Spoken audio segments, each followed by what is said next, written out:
All right, you're looking live at Stephenville's own Spirit Notes YouTube channel.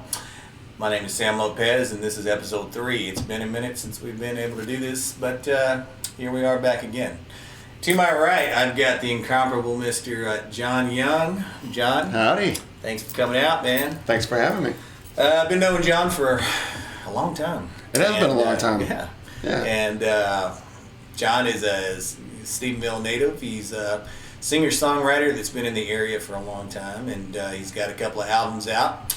He's got a third one on the way that I got a sneak peek at, and it is greatness. So we're going to talk some music, we're going to talk some whiskey, and we're going to have fun.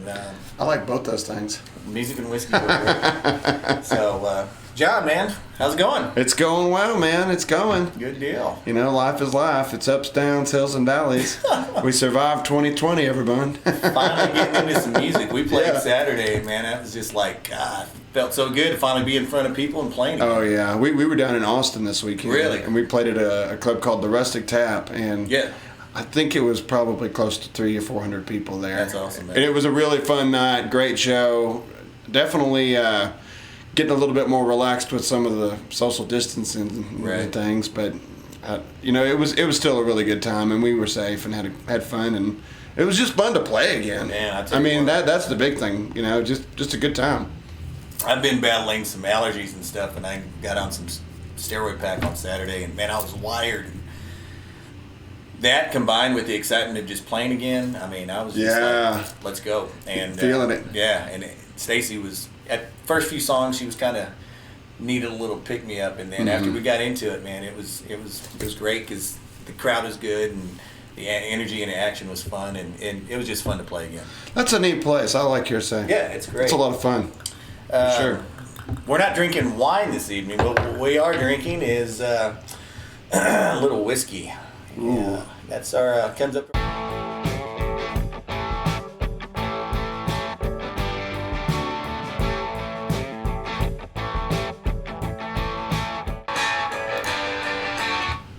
All right, and tonight's offering is from Metallica's own Blackened.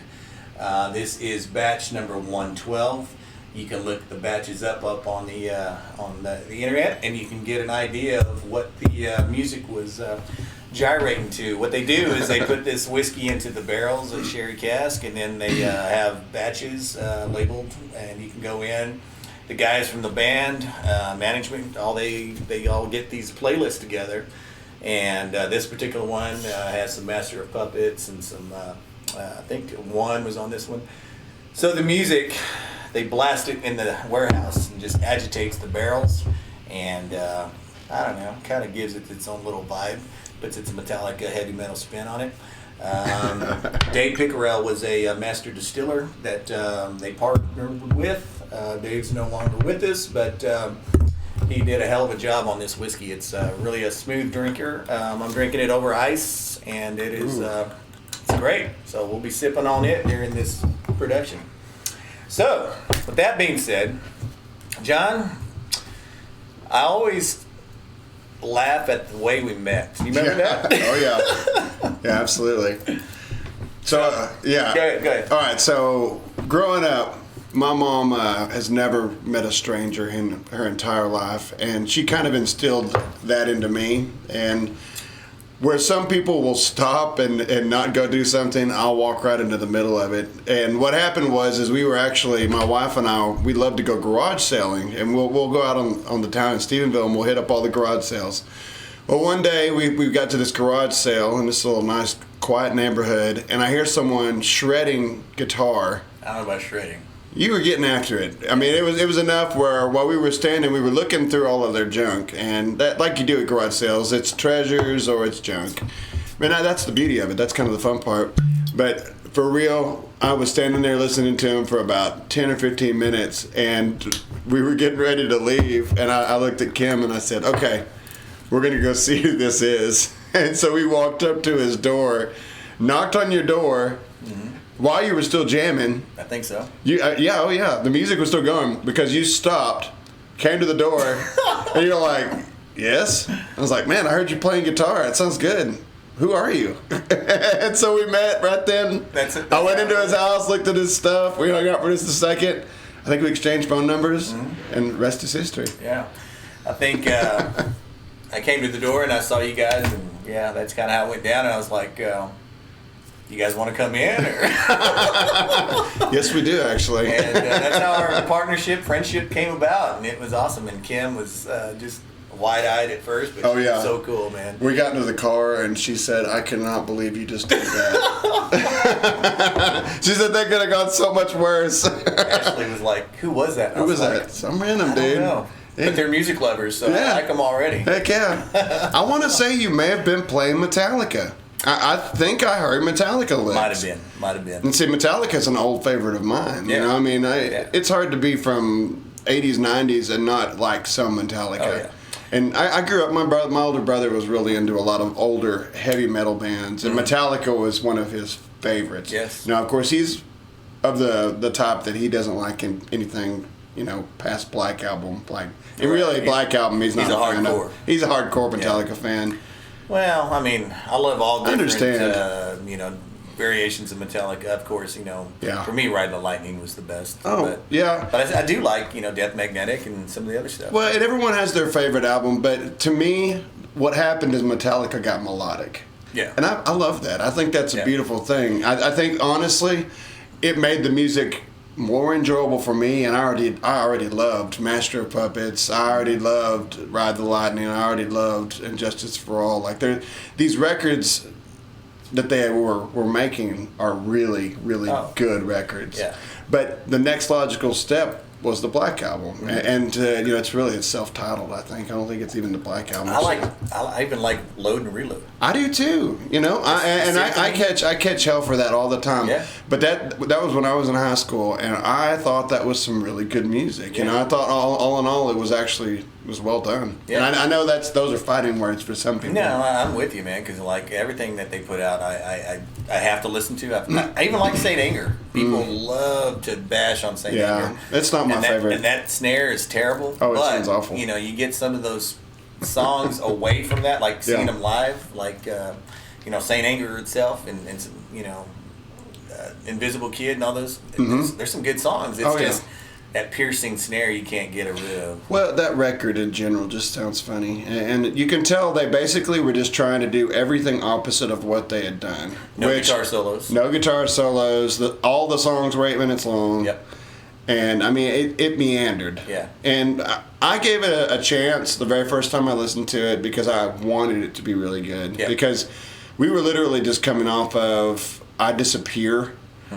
There was not an album that went with that. That was just a single. So I Disappear hits, and it's a really big song at that time. And they roll out of that and do the symphony stuff kind of around the same time.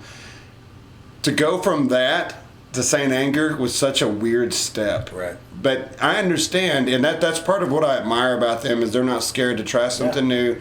They want to always keep pushing for bigger and better things as a band. Yeah. So, and I can definitely dig on that, man. Yeah. I think that's what artists get complacent. They lose a lot of interest from me. Like I love guys like Sturgill that'll put out an album one genre and then totally go all opposite end with something else. Oh yeah, and absolutely. then come back and circle it back with a bluegrass album. That's wild. Yeah. I mean, his career is crazy at this point. Yeah, the Sailor's Guide he lost a lot of fans on that one because it wasn't traditional country music that he started out with. But that's what I loved about him was, he was not afraid to put out something different. Well, and I think that's an admirable trait, especially with good songwriters like that can really go out of their way to be more involved with the art rather than just I have to make a country song, right? Or I have to make because you don't want to be put in a box. You don't want to be stifled by your creations. And I think that's a lot of bands. The bands that don't end up making it, you just get locked into a cycle of what you make. Right. People don't want to hear the same album over and over again. And in reality, if you can't grow, take like a band like U2. People love to hate on U2. I personally, I'm a big fan, and honestly, they're one of those bands that if you look at the beginning of their career and the end of the career, you can see the steps in between each phase of their career. Right. And at some points in their career, they were the biggest band on the planet. It's crazy. But they wouldn't have been had they kept making the same album over. And if they made, that first record 8 times, they would have just disappeared. It wouldn't have worked. Correct. It had to have some innovation. It had to have new ideas and be pushing towards something artistically different. You have to evolve as a musician. You really do. Yeah, you have to. As a cover artist, we do a lot of cover music. I can jump around from this to that to this and not worry about where I'm at. But as a singer-songwriter like yourself, where do you find yourself, or what would you classify your music as? Because when I listen to a Jon Young album, it's almost undefinable because it encompasses a little bit of everything. Right. You got some country roots, you got some blues roots, you got some rock roots. What is the Jon Young sound? I've treated music in my life, I've tried to be as much of a sponge as I can be and just take in as much out of music as I can, so that rather than be into one thing, I've always been into a lot of different types of music. And what that does for me is that opens up my abilities as a musician to emulate parts of each kind of music. Awesome. And try to always be just pushing for whatever sounds good with what I'm trying to say. Right. And that can be hard because, in this scene we play a lot against a lot of Texas country guys that kind of have a formula for what their songs are, and they know their audience and they know what they're after. So for us to have songs that are very country and have songs that are very rock and kind of all over the place, it gets a little difficult to get a foothold against some of that. But I wouldn't do it any other way. I'd rather just write the music that I want to write and make the albums that I want to make. And I think, honestly, that's long term is going to be more, that's going to define me more than anything else, Yeah, I think people will appreciate that I made music you're the true way to I yourself. wanted to, yes. And that's what I love about, we mentioned Sturgill Simpson earlier. He's one of my favorite, artists. Oh, he's one of my favorites too. He's good. Yeah. But everybody out of that Dave Cobb camp, Dave Cobb, the producer, is putting out, Jason Isbell, Margot Price, Brandy Carlisle, Chris Stapleton. He's producing all these guys, and Sturgill Simpson. That's what I love about those guys. It's like a bond of musicians that don't give two shits about what's popular, what's going to put them on the radio. They are playing music that is true to their heart and true to their soul, and they're going to put it out there, and they're going to say you either like it or you don't. Right. And I really don't give a damn if you do or don't. Well, as long as it's good art, it'll stand on its own good regardless. Art. Yeah. Yeah, and that's a lot of people lose track of that, and you can always tell younger artists when they're trying to pander. You can hear it immediately, and you have to make it through that and come out the other side to become a good songwriter. And my original songs that I wrote in my life were love songs about, oh, I love you and I want to be with you. It's all the same exact song. I would just do it 100 different ways, with maybe about 4 or 5 of the same chords. Yeah. But over time, it's like anything. You just have to just build what you're capable of, build your repertoire. I tell my band a lot of times, making music is kind of like, to me, it's like making a knife or a sword.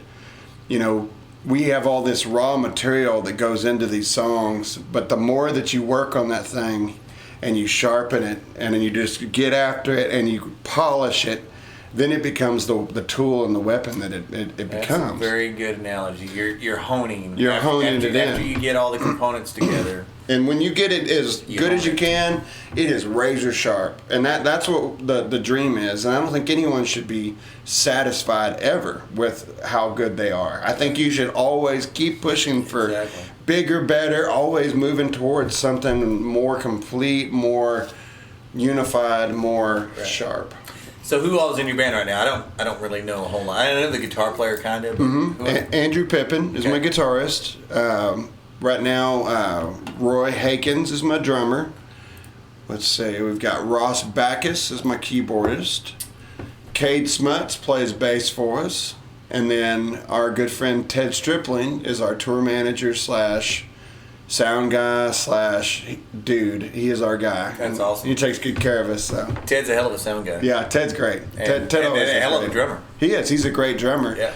Yeah, and eventually we're going to work him in somewhere into the band as well. But Awesome. he does so much for us right now that he kind of has a full-time job just making sure Ted's a trip, man. things are taken care of. He does good.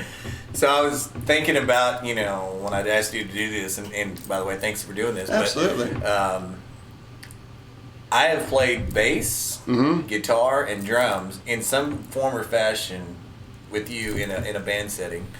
And I remember when you asked me if I would play bass one time for some gig, I think it was at Revolver. Yeah. I was like, okay, but I don't really play bass, but I'll Right. try it. And you gave me your songs and the chords, and I was like trying to, work on it at home, and I was like, That's been a long time ago. well, son of a bitch, here we are. But it was fun because it was a challenge. Yeah. Yeah, those were good times. And that was a fun gig. That was the early Revolver days. The Revolver hadn't been open for a year or two. It was that old little bitty stage. Yeah. But they've grown since then. Well, that's good. And that's cool. I haven't been out there in years. We played a year ago, year and a half, and we were scheduled to play right before this whole COVID thing happened. But we haven't been out there in a minute too. But hopefully we can get out there. It's a cool place. Revolver's fun. Great place. Good brewery in, I guess it's Acton. Acton. Yeah, right outside of Granbury. Yeah, I knew the original owners, and they were just super cool people. And then when they sold out, they kept it a majority interest, like 51%, just so that they could be involved in some of the day-to-day operations. Yeah. And they've grown that thing up, with some backing now, and it's just awesome. Fantastic. It's really cool. All right, we're going to do our next segment.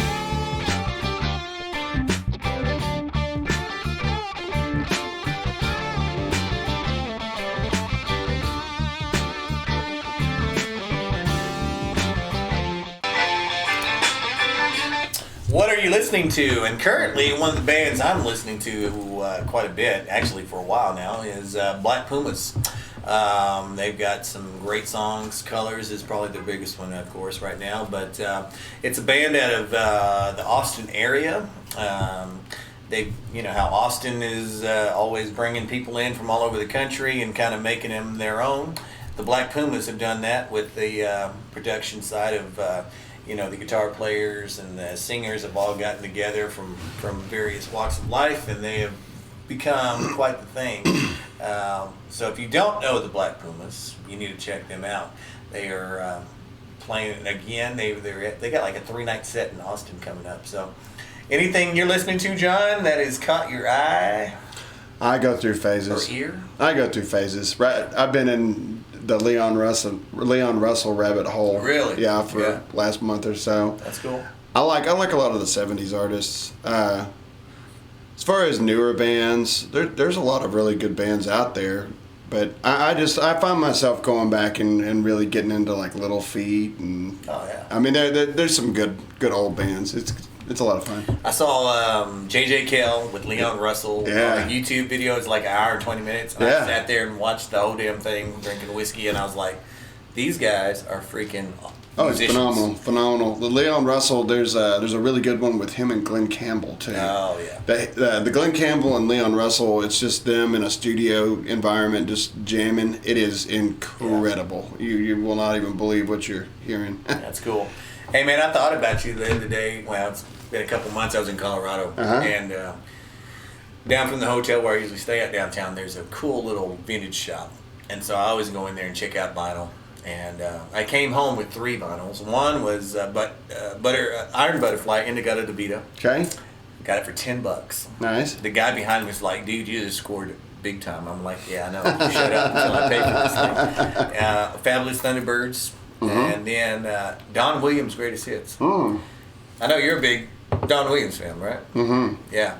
And huge Don Williams fan. yeah, and that's what I've, my son is big into, all different types of music. He's gotten into this songwriting, storytelling, country thing. And I told him about Don Williams. And anyway, I got that The album. Gentle Giant. Yeah, I got it downstairs, and I jammed to it the other day. John Williams is amazing. I got to see him in concert a couple years before he passed in Arlington, at Arlington Music Hall.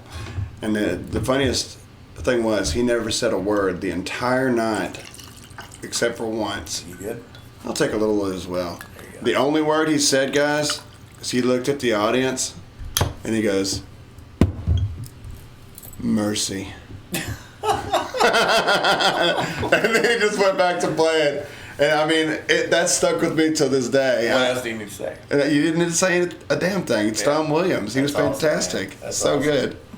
Well, I mean, there's so many great albums out there. I mean, you can rummage through every garage sale, every vintage store that you can. And that brings us to our next segment, which is...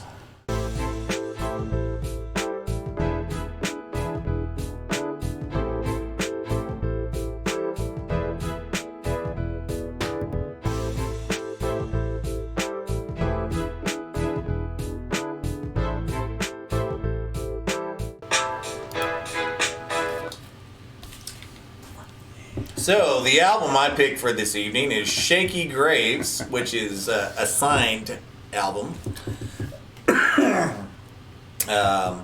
Shaky is a dude out of Austin, Texas.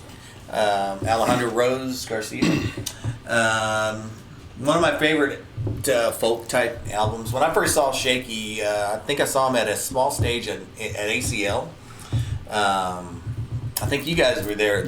Me and Kim were there as well. Yeah. That was a fantastic show. Yeah. Unbelievable. He was there on the smallest stage at ACL, at the BMI stage. Yeah. And this dude was up there playing guitar. He has a kick drum and a tambourine. In a suitcase. And he's jamming. And it sounds like a full band experience. It's so good. But he plays, open tunings and just, I mean, it's just...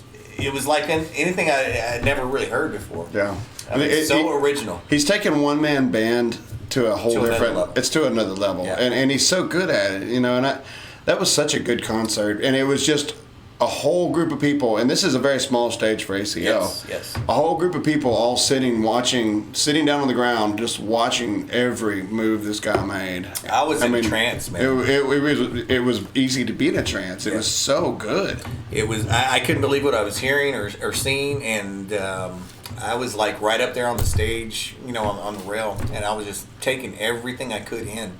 And I was like, who is this guy? Yeah. And he's a local guy. He's an Austin native, and he was just killing it. And then when I went to see him at the Kessler in Dallas, I was able to, me and a buddy Kyle, and we took our kids to go see that show. We got to meet and greet him, and David Ramirez opened for him, which is another great singer-songwriter. David Ramirez is amazing. Yeah, he was cool. I bought a couple of albums from him, but Shaky was so just genuine and down to earth, and he met the kids and met us, and just like I said, man, I saw you for the first time at ACL. He's like, awesome, man. He's like, I think I remember you. I was like, I don't know if that's a good thing or a bad thing. Like, it's my face that ugly that I'm, memorable. But he was such a cool, personable guy. Yeah, that's awesome. And then the next year, he was on a bigger stage. Yeah. And then and that's what's cool about ACL too, is like seeing the progression of artists. Oh yeah. You see him on this small stage, and then you see him grow. Like Alabama Shakes was that way. Yeah. They were on a smaller stage. Yeah. And then when they blew up, they took off to the big stage, to the Honda stage, and I was just like, I remember seeing them back there. Yeah. And that's what's cool about seeing progressions of music and artists is, you can actually feel the vibe when they're starting, and then you build up, and then when they blow up, you're just like, yeah, I saw them back in the day. ACL Festival used to be such an interesting time. Yeah. It's kind of blown out of proportion now. It's real expensive. They do it over 2 weekends. Yeah. I think they should have reduced the price at 2 weekends. I understand why they did it, but back in the original form of it, it was legendary. Like, yeah. I mean, you wouldn't even believe some of the things you would see. I had some friends that drug me to, and I'm not sure when they started, but we went in like 2002, 2003, wow. Somewhere in that area, and it was incredible. It wasn't as huge as it became. There wasn't nearly as many people. But I remember we saw Cake. I mean, everybody sat around and watched Cake play, which doesn't sound like that would be that amazing. It was one of the best concerts I've ever seen. Yeah. So good. Their version of "I Will Survive" still resonates, man. You know, that guy's guitar tone is one of my least favorite guitar tones, but he rocks it so well that he gets that little parlor guitar. Yes, and it's like a distorted classical. I don't even know how he gets that sound, but it's unique. It's so unique, and you hear it and you're like, oh, it's a Cake song. He has the signature sound. The first year I went, it was probably about 2008, and I mean, it was life changing for me. Oh yeah. And back then it was still somewhat small, and I mean, we got to see a lot of great bands, and we met. The meet and greet stuff was cool and stuff, but man. I think one of my first shows was closers was Kings of Leon, and I didn't really know a lot of their catalog, but when they came out and played, I was just like, wow, this is amazing. And then it started raining, and they did an encore in the rain, and they played two songs. They played Sex on Fire, and I was just like, that was a great show. It couldn't get any better than that, man. Yeah, I think, and right before them was Joss Stone. That was an amazing show. That year in particular was really good. There was some really good acts. Yeah, it was just magical for me. Yeah. So I've got a lot of good memories with ACL. I went a bunch. Yeah. They were there for a while, and it was funny. I saw some bands that started off very small that ended up on the big main stage. Right. Like Muse, the very first year they played, they were in a corner stage. Yeah. Like, you know how they have the end caps, and then you kind of have corners off to the side, and then sides. Yeah. The corners are usually kind of your small ones, and when I first saw Muse, they played one of those, and people sort of knew who they were. That was right at the beginning of Black Holes and Revelations tour. And so, of course, there was some push, but, years later, I saw them headline the big stage, and it was like dancing holographic robots and stuff. That's awesome. It was insane, They kind of... I remember changed. I don't think it was that year. I think it was a different year. I think you rode up with this to Austin, and then you left... Because we hung out for a while, and we were watching some bands, and then you left. I think you were going to go meet up with some buddies, and Kyle... There's no telling. Kyle was like, where's John? And I was like, I don't know. Is he okay? I think. I mean, that's kind of how it was. I'll make it. That was the vibe. I've survived worse. Yeah, and that was what's cool about, one, being in Austin, but two, just being surrounded by all that music and everything is just like, man, whatever happens... I hope it's a good thing, because my very first concert on my own, and if my mom's watching this, just don't listen to this part. But I was in high school. I was a freshman in high school, and I got tickets for Tool. Tool, oh my God! On the Anima tour, and this was at Fair Park Coliseum, which is already the most sketchy part of Dallas. And so me and my girlfriend and my best friend all went to go see Tool. Oh, man. With the Melvins opening. Golly. In a hockey rink. I mean, an ice rink. It was a very interesting show, but we got there really early, and the line was massive, and we were at the very front of it. So we got up on the rail, which that was my very first big concert, so I had no idea. How old were you? I would have been 14. Golly. 14 and watching Tool. 14 and watching Tool. Mind blown. Mind blown. Yeah, I guess I would have been, 14 or 15. Either way, it was, I drove us there. I think I had a provisional, farm license. The whole thing sounds crazy when I look back at it, but we were up at the front, and that show was fantastic up until the point it wasn't. Yeah. And then when Tool hit, all three of us got separated. My girlfriend shot off one direction. My good friend, he went off the other direction. Next time I see him coming by, he's got his shirt ripped completely off, and he's got blood on him, but he's not bleeding. I mean, it was one of those concerts where we were like, "Oh my God!" But it was a life-changing experience. That's awesome, man. That, I mean, Tool at that exact moment, they What came album out was that? on them. Oh yeah. Yeah. So I mean, you think about, like, it was the hits record at that point, you know. And I saw him later on the Lateralis tour, and it wasn't nearly as good. He stood behind it. Maynard, the lead singer of Tool, is a very eccentric, amazing performer.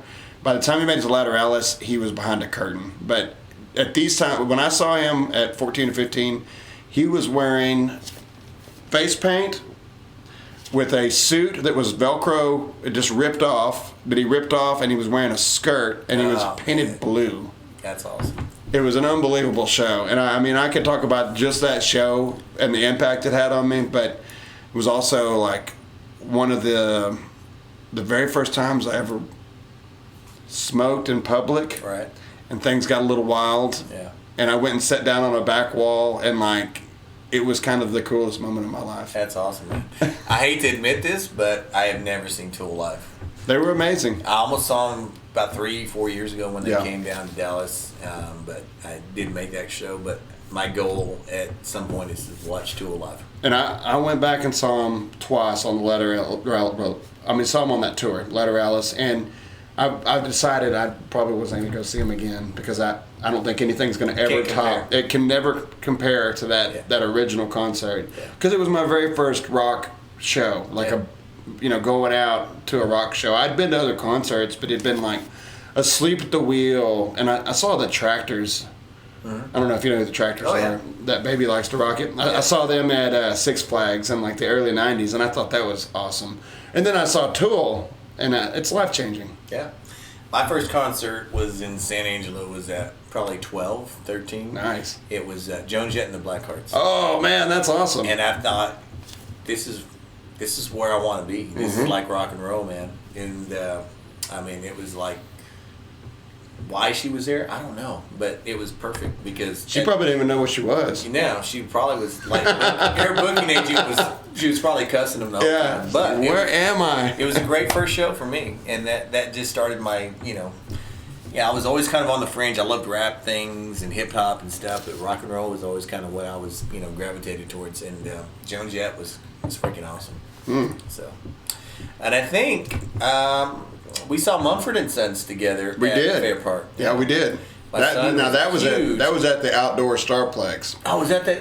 Okay. Right there. But that's the same area. The same area. Same area. This was it's the sketchiest neighborhood ever. And I've seen a lot of shows there, and it's a really fun place. But getting in there sometimes is a little bit tricky, and with going to leave at 1 in the morning can be a little tricky. And it's Dallas, it's South Dallas. My son was probably 15 at the time, and he was like, "Who are we going with?" I said, "John." He's like, "Cool." And we got to the show, and there was a lot going on, and it was a great show. And I think I tossed you the keys. I said, "All right, man, get us the hell out of here." Yeah. I can drive over there for sure. Yeah, that was great. I totally forgot we went to the Mumford and Sons show. That was a good show. Yeah, that was one of his first shows. That was an excellent show. And he was just like huge into Mumford at the time. Yeah. So it was a game changer for him. And then I started taking him to ACL and my daughter. I guess that was on the Babel tour. Yeah, Babel. Yeah. Yeah, it was a fun time. Well, they were really good live. Yeah. Sounded great. It sounded really good. Yeah. I don't even know who opened for him. I can't remember. I can't either. So that's how good they were. But that's what's cool about music, man, is like, you can vibe on stuff and friends and family, you go to concerts and you have a story for the rest of eternity. You do. And nobody can take it away from you. That's true. If you keep that ticket stub, you always have a nice memory too. You can hang on the wall. I might have that one. So, as far as music for yourself, okay, what do you got going on as far as the new album? When is it coming out? So, new record will be out in October. It's called Unbreakable. Okay. It's the most personal record that I've ever written. It has a lot. That's saying a lot. It is. Because I know your other stuff, and that's. I've directed. It's like I turned the mirror inwards. Wow. You know, and really looked at myself in a lot of ways, and these songs are a reflection of what my thoughts are on my life and a lot of different things that I go through. And That's awesome. And I've that's a hard thing to do. Yeah. You leave yourself wide open to. You almost feel very naked at times. Right. And putting yourself out there in such a way can be. It's a beautiful thing, but it's also a terrifying thing. But I mean, I wouldn't want it any other way. But So we had that record ready at the beginning of COVID. Yeah. We were going to release in March of 2020. It didn't happen. Of course, we all know what happened. But we've been kind of sitting on it, and I've just been releasing singles slowly but surely as we go. And this one's been a tough record, but it's been a tough year. Yeah. But in the meanwhile, we've actually been writing a whole new record, and my band right this minute has been working on a brand new album that hopefully we'll be able to release in the next year and a half or so. Cool. Go in and cut, and it's going to be the best album that I've ever done. wow.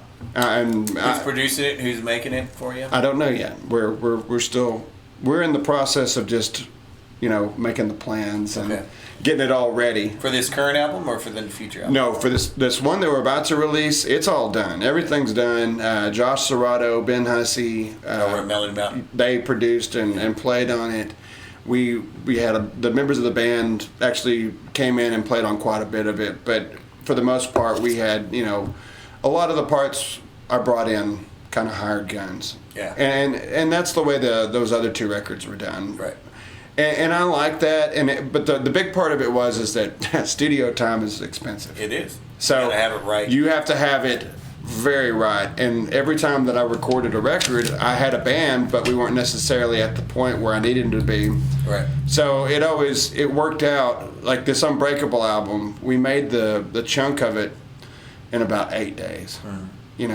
By the time it was all said and done, I think we had 13 days in it. That's going back in, mixing. Which sounds like a lot, but for a full record, that's not a long time. It's not a lot of time. I mean, when you take it like we did a day and a half for vocals, we did like it was over a very quick amount of time. And mixing is a very hard thing. People don't necessarily understand how much time it takes to really get a good mix and make it sound good. Aaron Abila. Mm-hmm. He cut an EP out there, 3-song EP. And I actually told this story Saturday night. We were talking about some music stuff, and anyway, we went out there after work because we were all working dudes, and got there about 6 o'clock. And I took a bottle of Crown that first night, and I'm getting lit. Like, let's go, boy. I know my parts. I'm practicing them. And we delayed a full band kind of mix. Yeah. And then they did the drums, and then the bass, Yep. and then the acoustic guitar, and then the vocals, scratch vocals, and then it was probably we got out there probably about 5:36. Mm-hmm. And about 11 o'clock, 12 o'clock, he was like, all right, you ready for some lead stuff? Hell, I'm drunk. And I'm like, everything that I figured out that I was going to play, Just gone. it was gone. Yeah. I was hyped there at the first, and then, 5 hours later, I'm like, okay, so then I started doing my thing or whatever, and the next night, I knew from the previous night, all right, I need to pace myself. Yeah. But, God, it takes so much time in the studio, which is cool. Yeah. Love being in the studio, but you have to pace yourself. Yeah. Well, and I am a perfectionist in a weird way that Right. can make a lot of people mad. But it's because I want it to sound good, and I want it You to have a sound. sound in your head. I have a sound in my head that I'm chasing, and that's why working with Ben and Josh in the past has been so easy. Is because they're so talented, and those guys they understand if I beat on a table a drum beat, or if I sing to them an idea that I have for a keyboard part, Right. or if I go through and just try to hash out some sort of idea. Right. They're really good about just picking up on that, and it's good. So It was intimidating. I didn't know really Ben that much, but he was such a cool guy. I knew he played with American Aquarium, you know, Six Market, all that stuff. But he was so cool, man, and so chill. And then, I'm playing through my stuff, and he's like, the next night, he was like, why don't you plug in through Josh's Kemper, and we'll get a different rhythm sound. And it didn't really hit me until he said Josh's Kemper, and then I was like, holy shit, this is like, Josh Arado is like real shit here. And I'm playing through it, and I was like, kind of timid, and he's like, crank into it, man. I was like, all right.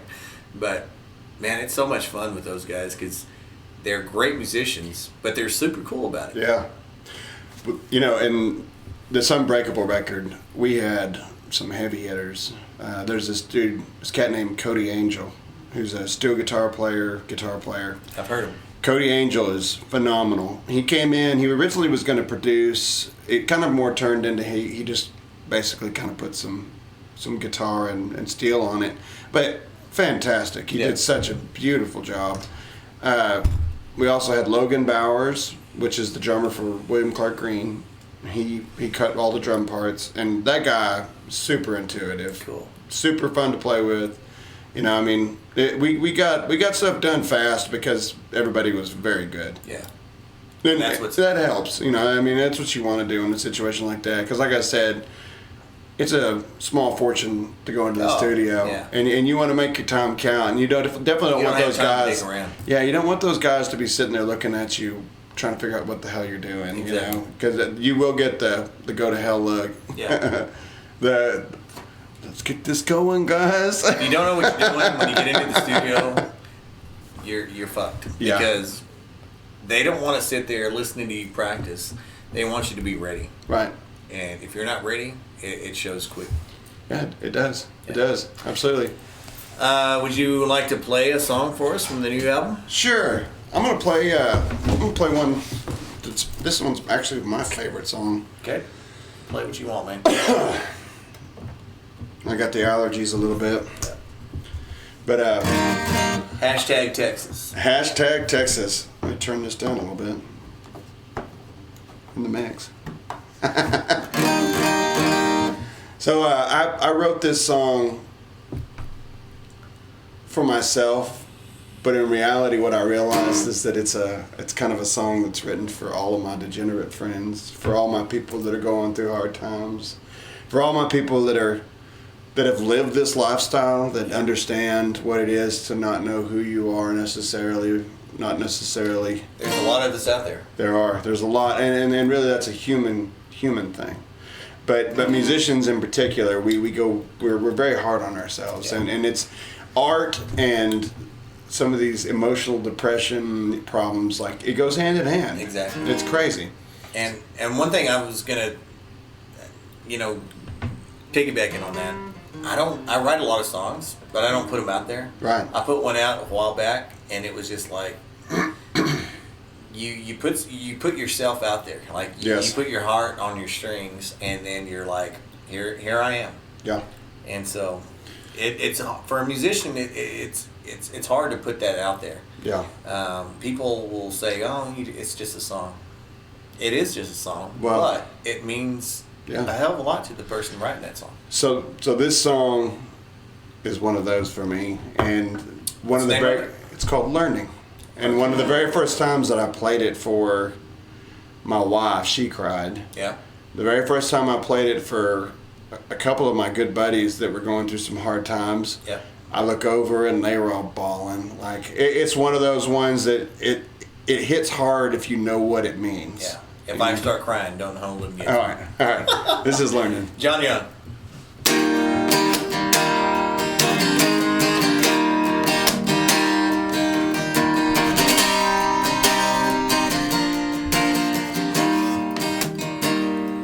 If I should stumble, if I should fall, just know that wasn't my intent at all. Same old demons just beneath my skin, leading me towards the bad again.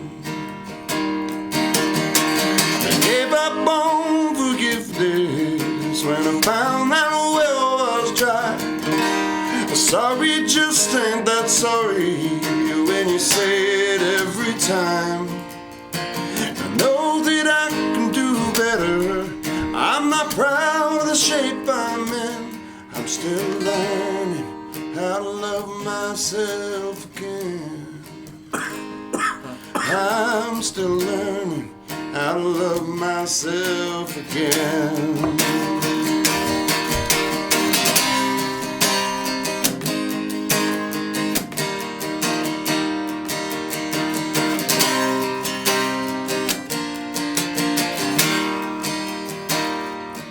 I've been weary, I've been scared that eventually you're gonna see just who I am. So please excuse me if I don't seem well. I've been fighting my way back from hell. Gave up on forgiveness when I found that well was dry. Sorry just ain't that sorry when you say it every time. I know that I can do better. I'm not proud of the shape I'm in. I'm still learning how to love myself again.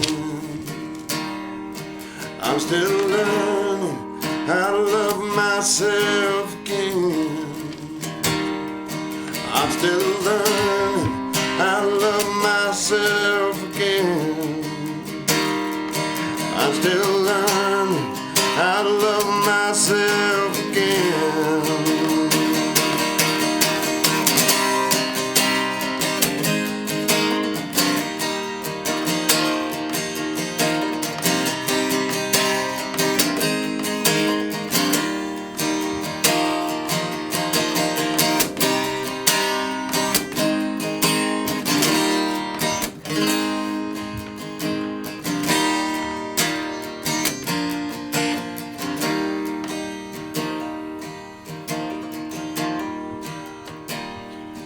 If I should stumble, if I should fall, just know that wasn't my intent at all. Man. I don't know if I should have listened to that one. Yeah, it's kind of a hardcore song. That's good. Thanks. Thank you. Sorry Ain't Sorry.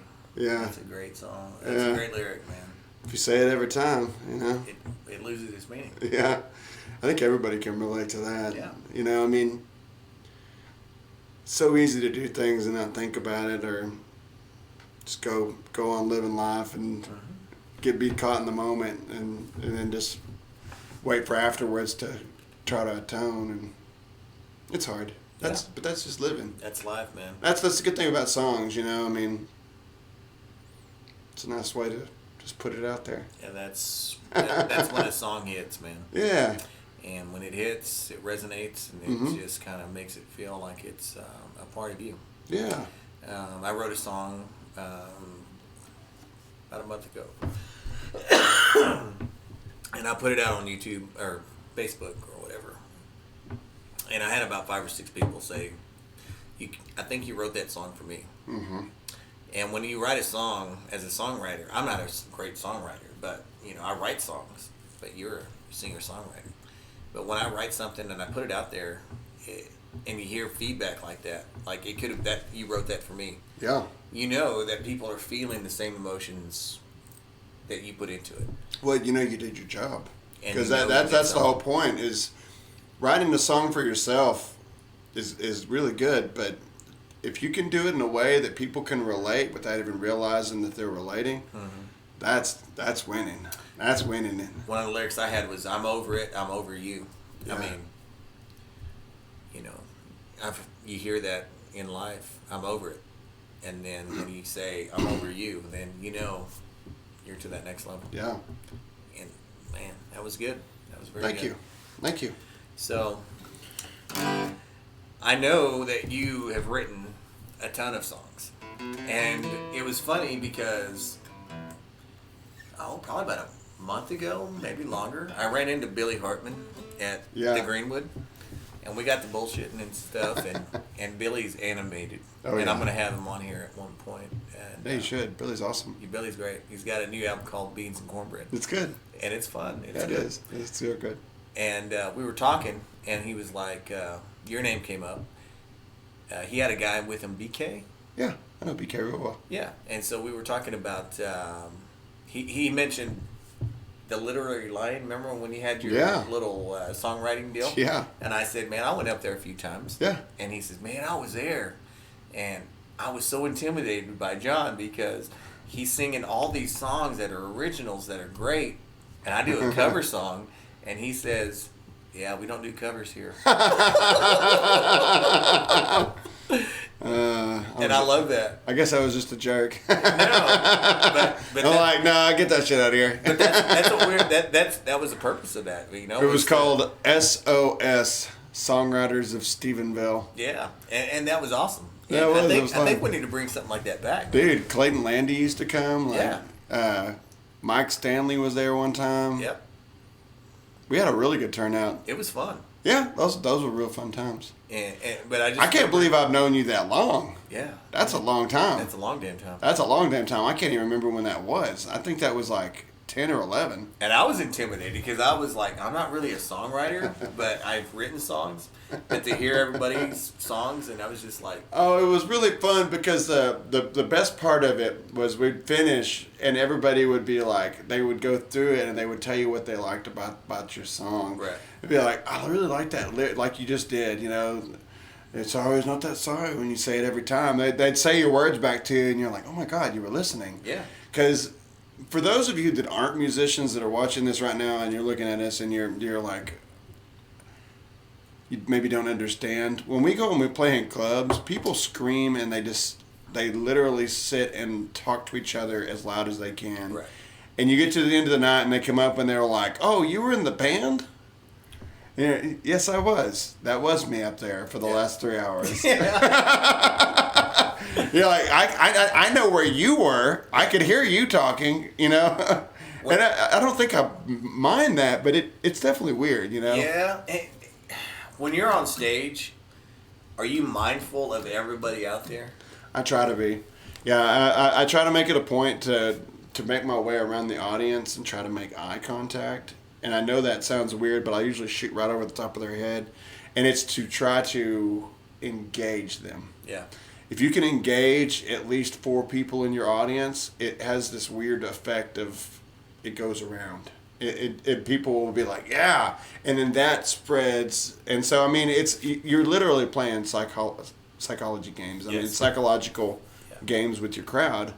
It's a good time. And this is what I do, man. When I get up there, I'm playing. I scan the crowd, and I know who's into it and who's not immediately. And the ones that are into it, I don't even look at them hardly. The ones that are not, I look for the reaction. Mm-hmm. Like if something hits, like when Stacy hits a high note, or I come down on a chord hard. Something that really just kicks it. And if they look up, like if they're in the middle of a conversation and all of a sudden they look up, I know they're hearing, but they're also over here. Yeah. And that's what's fun as a performer is, getting the reaction from the crowd. Absolutely. And if they clap, that's cool, but I look for more of the subtle things, like what people are are out there doing. You got to read their body language too. Yeah. Typically, people that have their arms crossed are not enjoying your show. Exactly. Hey, and it happens. Yeah, and it happens. And guys, if you're on a date and your girl has got her arms crossed, she's not. It's a bad sign. She's probably not that into you. Body language. Yeah, brother. body language. You got to read that body language. You got another song, man? I got 150 songs if you want. Let's play one more, brother. All right. I'm gonna pour me another whiskey. Let's see. I like this song just because it's got a really interesting story. Okay. I was seeing this lady who's a really good friend of mine, and I'm not going to mention any names just because I don't know if she wants to be on a podcast with me. No names here. Yeah, no names here. But she's a healer, and a lot of what she does is very spiritual healing. I may need to get her name after this podcast. She's fantastic, Yeah. and she's a beautiful human. She's one of those kind of people you can sit down at a table with, and that's what she always starts off every one of her sessions. You sit down, and it's like that scene from The Matrix where he's talking to the Oracle. She's just like, "Oh, honey, she knows more about what's going on." And I'm all in already. yeah, and she's fantastic.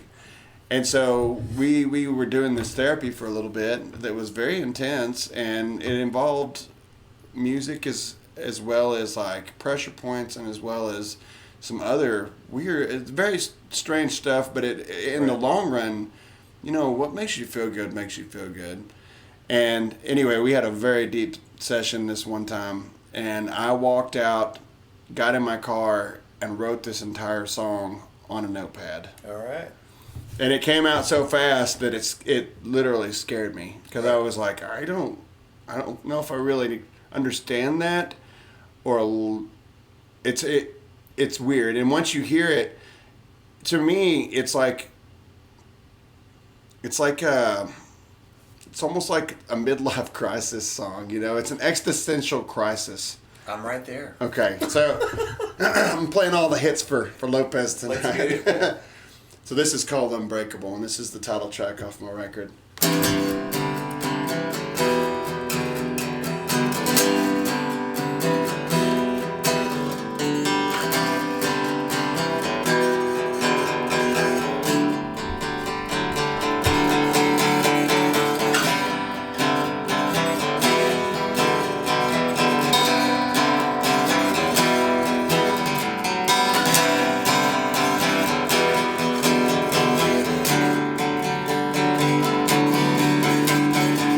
Staring off the edge into the darkness, trying to figure out what the hell it is that I can't see.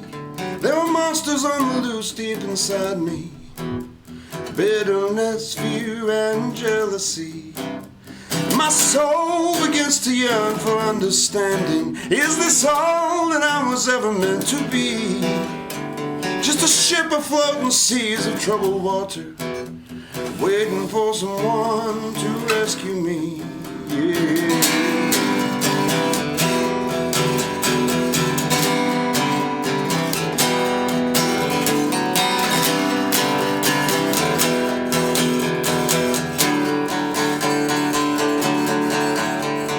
And my memories are growing ever darker. The haze that sits around that makes me sad. Things that I gave value when much younger have faded into time, be they good or bad. And I can see the lines and the cracks as they have borne me, and forever feels like something we both say. But no matter how you try to avoid it, we all must meet the end of our final day. Yeah.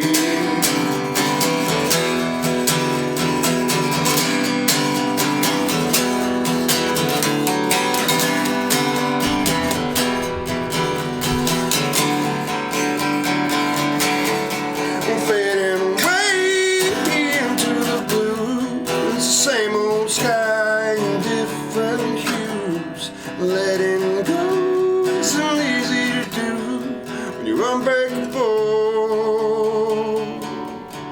More of the same day after day. Medicate our lives to numb the pain. What's killing you is killing me, but we're unbreakable.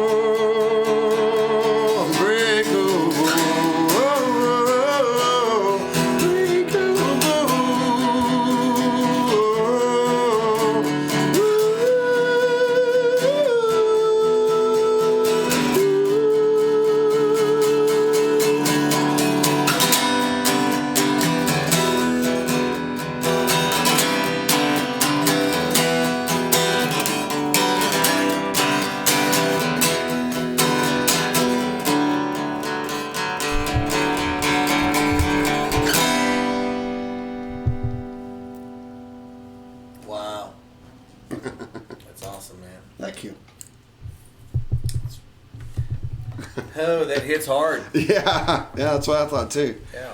That's why I was scared of that song for a little bit. I didn't know if I should do anything with it because it kind of felt like that has a little bite to it, you know. Do you have songs that are out there that are unreleased that you are scared to put out or intimidated by? Yeah, probably. Yeah. Yeah, absolutely. For different reasons, you know. I mean, there's all sorts of reasons. Yeah. Mostly because my catalog is so big, I'm scared to put some of those out because they're pretty terrible. Yeah. Like I wouldn't put a song I wrote 20 years ago out now and try to be like, hey, check this out. This is what I'm doing. What's the oldest song you got? I mean, I've been writing songs for a long time. I don't know if I can even play any of them. Do you have any in the rotation that's like old school? Like, No. No. No, just old school from this project. You know, I've been in so many bands now. Yeah. From point A to point B. I started off. Give me a list of some of your bands. Okay. When I was in high school, Burnout, and then turned into Glide. Glide turned into Brother Boyd. I think I started you on Glide. Yeah. There was this band called Subsonic Empire I formed while I was in Glide. The Mickens Brothers. The Mickens Brothers. Daniel was in that one, right? Daniel was in that one. Yeah. Yep. The Mickens Brothers turned into.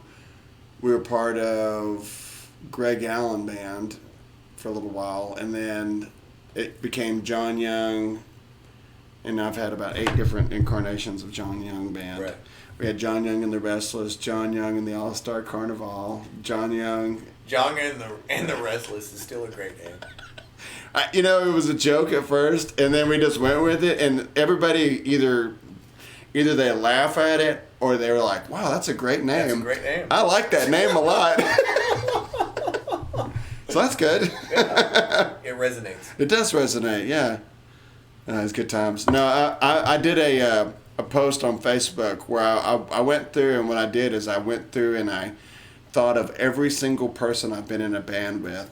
Not even joking, guys. It was like 40-something people. That's wild. I tagged them all on Facebook. I was like, congratulations. You made the list. You made the list. Holy crap. Yeah, I mean, it's pretty massive at this point, but I started playing music in 96, and 96, 97, so I've had a lot of bands. That's 25 years ago, man. Yeah, that's crazy. Yeah, it is. And to be consistently trying to make music, which I guess I haven't learned my lesson by now. Hey. But you know what? It's Fuck still a 'em. work in progress.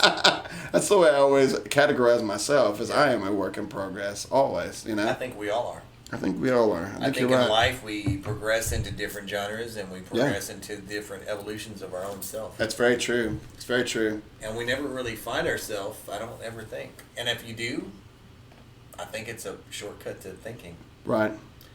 You know, some of the greatest artists were always looking for that next level. And, I mean, that's what's cool about, you know, music is... Yeah. And that's why I love music. Well, I heard an interview with Steve Vai where he said he learned something new every day. Steve Vai's. And he that guy is a master. And he said him on Instagram, and he put out a video the other day, and it was just like mind-blowing. Yeah. And I was like, this dude is still putting out stuff. He's still figuring things out. Yeah. That was his whole point. He said, never stop learning. Yeah. As a musician, you can get compliant and you can get lazy and you can just say that you're the best. But you're not ever the best. Yeah. Because I swear to God, there's a 13-year-old on TikTok that's going to just absolutely destroy. Shredding Kings. Shredding King. Welcome to 2021. Yeah. My guitarist Pippin always likes to show me those, and he'd be like, "Hey, check out this 6-year-old. Yeah. She plays all of the parts to all these Tool songs on drums." I watched a 5-year-old busking on the streets of LA, and I'm just like, this freaking kid, man, he's great. He's got the chops on the guitar and the voice, and he's 5. God, are you kidding me? isn't that wild? Yeah. But it makes you believe in reincarnation. Honestly, I have a weird feelings about that when I see a little kid that just immediately comes out, having that gift. You're like, there's something. There's something there. They know it. You know what I mean? Yeah. Have you ever met Jack Barksdale? Yeah, I played with Jack. Yeah, Jack Barksdale.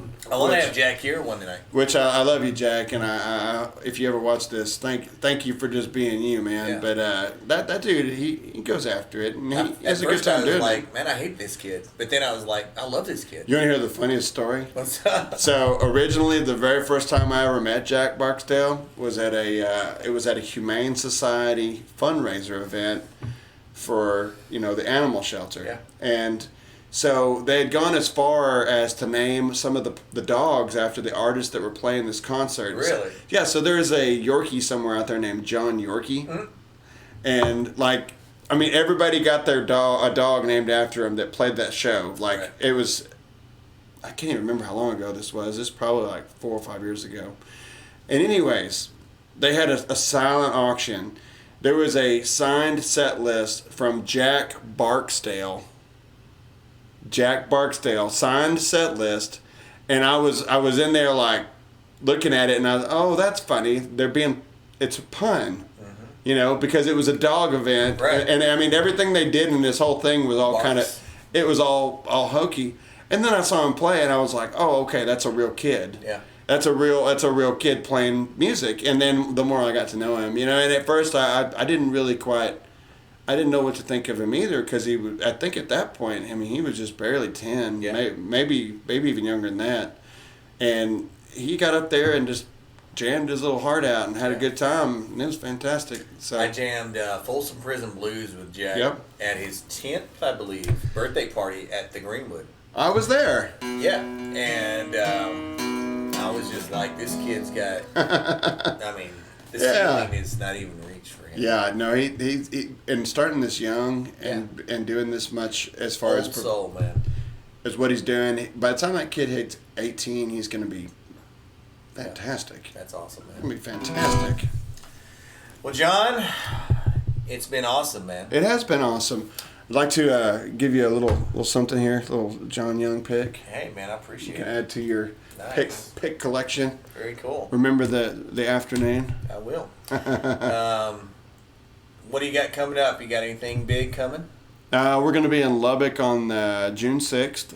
We're playing a show. It's on a Sunday, but I think we're possibly opening for a big, yet-to-be-announced artist. Nice. Maybe very large Texas country guy. Very cool. We'll see. But in Lubbock, Texas, it's going to be June 6th. It's the 806 versus Everyone Festival. Awesome. It'll be a good time. And then after that, we've got a string of shows all over the state. It's going to be nothing really close. I haven't played Stephenville since our drive-in show. Really? Yeah, which is weird, but that's the way it goes. Your hometown. Yeah.